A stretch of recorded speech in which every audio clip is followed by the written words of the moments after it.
제 나이가 올해로 40살이 되었는데 나의 40대는 이렇게 보낼 거라 상상도 못했죠. 근데 정신을 차려보니 제 앞에는 4살 많은 남편과 제 품에는 4살, 2살짜리 아들이 있더라고요. 어떨 때는 문득 그런 생각도 들어요. 제 앞에서 밥 먹는 남편을 보고 있노라면 가끔 신기하기도 합니다.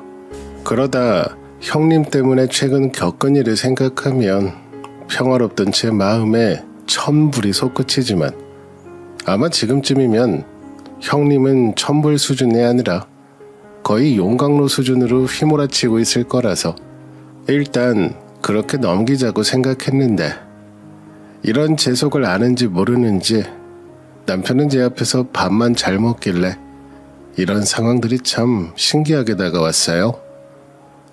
저는 집에서 막내딸로 자라 그런지 저희 부모님들도 빨리 시집가라고 하신 적이 없으셨고요. 엄청 늦둥이까지는 아니지만 그래도 나이 차이가 좀 나는 막내딸이라 큰오빠랑은 10살, 작은오빠랑은 8살 차이가 납니다. 새언니들도 다 저보다 나이가 많아요. 그래서 편한 점도 많긴 했죠. 집안일은 거의 신경도 안 쓰고 서울에서 혼자 살았으니까요. 제가 태어난 곳은 지방에 있는 한적한 동네여서 고등학교 때부터 서울이 그렇게도 가고 싶어서 체질에 안 맞는 공부 억지로 해서 서울에 있는 전문대학에 간신히 들어갔고요.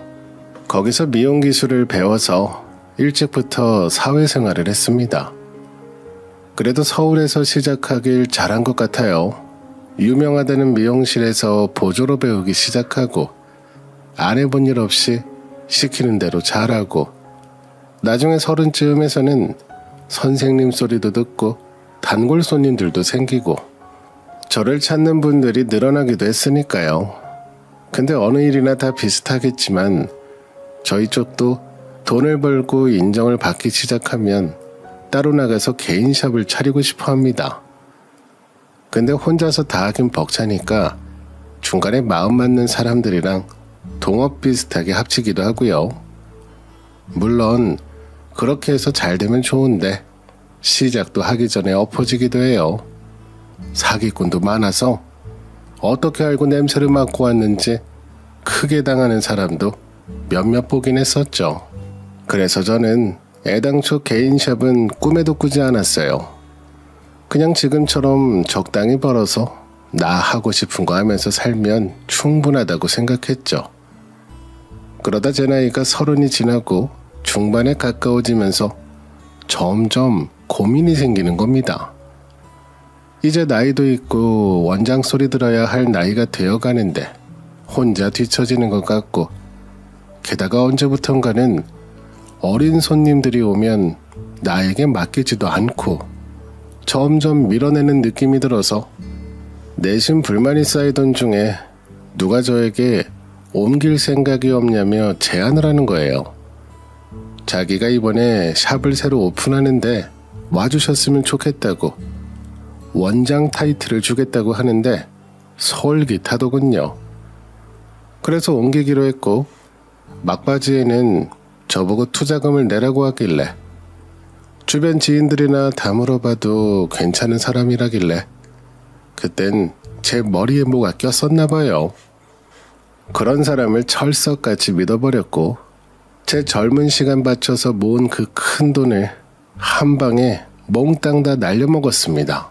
외제차 2대 값은 좋게 될 것 같아요. 그 사람이야 뭐 얼마 뒤 잡혀 들어갔고 제 돈은 못 돌려받고 기존에 잘 다니던 직장은 그만둔 상태라 정말 난감했죠. 그때가 제 인생에서 제일 힘들었을 시기인 듯해요. 사람들에게 질리기도 하고 나중에는 무섭기까지 하더라고요. 잠도 잘 못 자고 밥도 거의 안 먹고 그때마다 눈만 감으면 고향 집이랑 앞마당이 제 앞에 아른아른하고 아침마다 엄마 목소리가 환청처럼 들리기까지 해서 그냥 곧바로 짐가방 싸들고 내려갔습니다. 그게 처음은 아니었어요. 예전에도 중간에 내려와서 쉬다 가고 그랬거든요. 그때 내려갔을 때도 잠깐 내려온 거라고 말씀드렸던 터라 저희 부모님도 따로 걱정하진 않으셨는데 저보고 애매한 시기에 왔다고 자꾸 그러시길래 들어보니 오빠들이랑 가족여행을 가기로 하셨고 하필 왜 지금 왔냐고 하시더군요. 그 이야기는 예전에 저도 들었던 거라서 근데 거기가 어디라고 제가 가겠나요? 새언니들 애들 보랴 시부모님 챙기랴 정신이 하나도 없을 텐데 거기에 결혼 안 한 신호까지 얹혀가면 제가 다른 건 몰라도 미용실에 있으면서 별의별 얘기는 다 들어왔던 터라 나름 눈치껏 언니들 힘들지 않게 피해 다니려고 노력했습니다. 그래서 가족여행도 안 가겠다고 했던 거고요. 며칠 뒤 가족들은 여행을 가버렸고 저 혼자 집에 남아서 쉬고 있었습니다. 그러다 밤에 비도 추적추적 오고 잠도 안 와서 맥주나 한 캔 먹고 자면 될까 싶어 자정이 넘은 시간에 차를 끌고 밖으로 나왔어요. 저희 고향집이 다른 건 다 좋은데 편의점이 너무 멀었거든요. 가는 길이야 익숙해서 크게 걱정은 없었고 곧장 자동차를 타고 가서 시내 편의점에 들려 맥주를 듬뿍 담아다가 뿌듯한 마음으로 집에 돌아가고 있는데 갑자기 자동차 바퀴에서 덜컹 하는 소리가 나더니 차가 한쪽으로 확 기울고 그대로 멈춰버리는 겁니다. 그때 얼마나 놀랐는지 혼자 막 비명을 질렀어요. 알고 보니 앞바퀴 한쪽이 도랑에 빠져서 나오지도 못하고 있었고 분명 아까까지만 해도 멀쩡했는데 빗물에 무너졌는지 쓸려 내린 건지 자동차가 오도 가도 못하고 있는 겁니다. 게다가 제 차도 아니고 아빠 차를 갖고 나온 건데 일단 침착하게 보험에 전화해서 와달라고 했지만 저보다 더 침착한 보험사 직원분이 세상 느긋한 목소리로 저보고 기다리라고만 하더군요. 갑자기 폭우가 내려서 다들 출동한 상황이라면서요. 그러니 어쩌겠나요.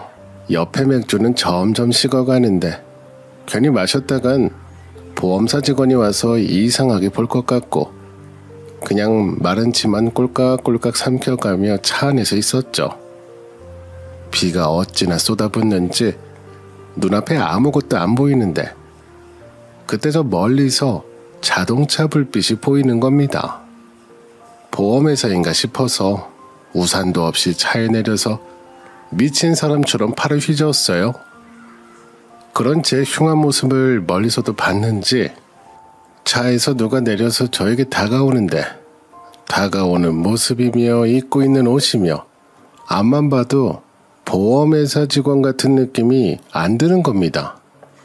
덩치도 크고 시꺼먼 우비를 입고 저에게 오는데 밤 늦은 시간에 덜컥 겁이 났죠.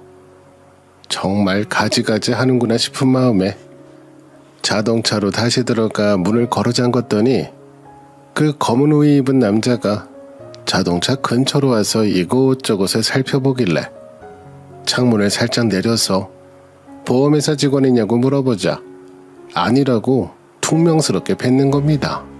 그리고는 자동차에서 무슨 줄 같은 거를 꺼내다가 아빠 차 뒤에다가 걸고 제가 옆에서 뭐 하는 사람이냐고 불안한 마음에 계속 물어봐도 아무 소리 없이 혼자 이것저것 만지더군요. 그러다 갑자기 저보고 저리 비키셔 하면서 몇 분 만에 차를 빼내는 겁니다. 그래서 고맙다고 인사를 해도 대꾸도 없이 자기 차로 돌아가면서 저보고 자기만 따라오라고 하는 겁니다. 당연히 따라갈 생각은 없었죠. 누군 줄 알고 가겠나요? 근데 우리 집은 어찌 알았는지 그 차가 저희 집 앞까지 가더라고요. 그렇게 자동차를 세워놓고 차에서 내리자 그 남자는 저를 한번 쓱 보더니 그냥 가버렸어요. 저는 혹시나 몰라서 쏜살같이 집에 들어와 문이라는 문은 다 걸어 잠갔고요. 얼마나 순식간에 집에 들어왔는지 그 고생을 해서 사온 맥주도 자동차에 그대로 놓고 결국 그날 밤은 물만 마시고 말았어요. 그렇게 새벽이 다 되어서 잠이 들었는데 다음날 아침에 누가 저희 집 대문을 막 두드리는 거예요. 원래는 대꾸도 안 했어요. 어차피 부모님들 다 여행 가셨는데 저를 만나러 올 사람은 당연히 없을 거로 생각했죠.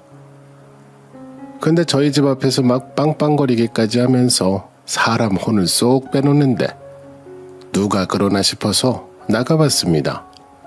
차만 봐도 알겠더라고요. 어제 그 남자였습니다. 머리가 산발인 채로 나갔는데 저를 본체 만체하더니 갑자기 차 키를 달라고 하고 거의 비몽사몽 상태로 열쇠를 줬더니 저희 아빠 차를 타서 시동을 걸고 문짝이라는 문짝은 트렁크까지 다 열어보면서 막 살펴보더라고요. 저는 대문 앞 계단에 앉아서 꾸벅꾸벅 졸면서 그 남자 뒷모습만 봤습니다. 진짜 시꺼멓게 생겼더라고요. 그 큰 덩치에 어울리지 않게 자동차 구석구석 어찌나 꼼꼼하게 살펴보는지. 근데 낮이라 그런지 무섭거나 그러진 않았습니다. 이상하게 그 이름도 모르는 남자 뒷모습이 익숙하기까지 하더라고요. 그때까진 전혀 몰랐죠.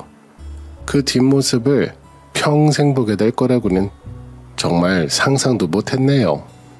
그날이 저와 남편이 처음 만난 날입니다. 그때 제 나이는 35살, 남편은 39살이었어요. 역시나 제 예상대로 저희 아버지가 아는 남자였습니다. 자동차만 보고 우리 집을 알 정도였으니 어찌 보면 당연하죠. 아빠 차는 바퀴 쪽 어디가 휘었다고 하더라고요. 그 남자가 이야기했는지 덕분에 제대로 혼났습니다. 저보고 겁도 없이 오밤중에 비까지 오는데 나갔냐고 하시면서요.